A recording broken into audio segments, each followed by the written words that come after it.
100 वर्षदेखि धनी पूर्जा पर्खेर बसिरहेको छ।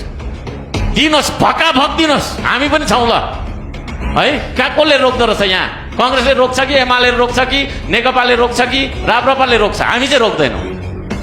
दिनुहोस् भटाभट। केले रोकिरहेको छ? 100 वर्षदेखि धनी पूर्जा पर्खेर बसिरहेको छ। नागरिकता मात्रै तपाईँको धारण गरेर नेपाली भइन्छ? दशकौँदेखि पुस्तादेखि यही देशमा बसेको मान्छेले आफूले चाहिँ होइन भोगचास गर्दै गरेको जग्गाको स्वामित्व छैन। अहिले तपाईँको छैन के अरे होइन भूमि सुधार व्यवस्था मन्त्रीज्यूले भन्दै हुनुहुन्छ स्थानीय तहले गर्न दिएन।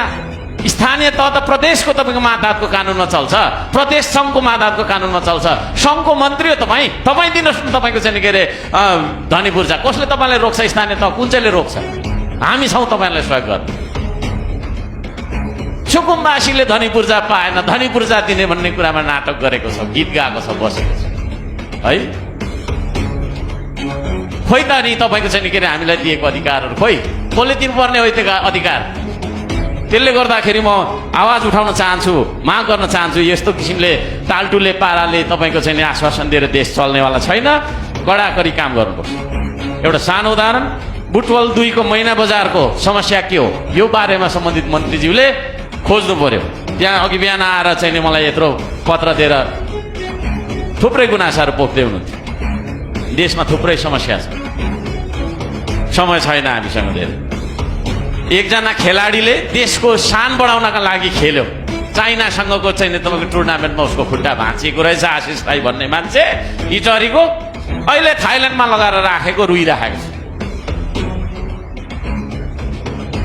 उसलाई पनि धिक्कार लागिरहेको होला। के जुनीमा तपाईँको चाहिँ नेपालमा जन्मेछु र के जुनीमा नेपालको खेलाडी भएछु? अरू देशको खेलाडी त्यस्तो छ त? इन्टरनेसनल प्लेयर्स त्यस्तो छ? मेसीलाई दिने, रोनाल्डोलाई दिने राज्यले तपाईँको सम्मान र तपाईँको चाहिँ त्यो होइन।